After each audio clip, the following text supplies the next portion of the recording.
Would you date a bus driver? You. Would you? I do not agree with this advice. My name is Megan. I am a relationship coach and I help people get clear on their subconscious patterns that keep them in toxic relationships so that they can then align themselves with someone who is better fitted for them.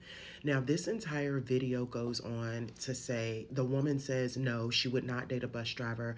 And then Ayana goes on to say, well, I would because if he's a hardworking man and he has good morals and he has all of these things, then why not? And that's what's wrong with this generation and yada, yada, yada. And I actually think that it is a bit diabolical. A, to ask an attorney to lower her standards and date a bus driver.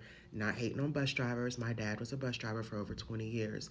But a lawyer to lower her standards because that's not what she wants to date a bus driver, and then to give all of these reasons why she should.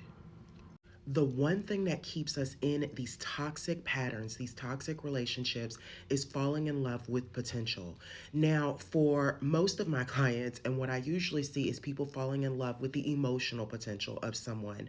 They're not really given much, but all of the parts are there and they're trying to put them together. But falling in love with someone's work potential, falling in love with someone's earning potential is actually crazy work. Now, people date out of their wage all of the time and it works just fine, and that's okay.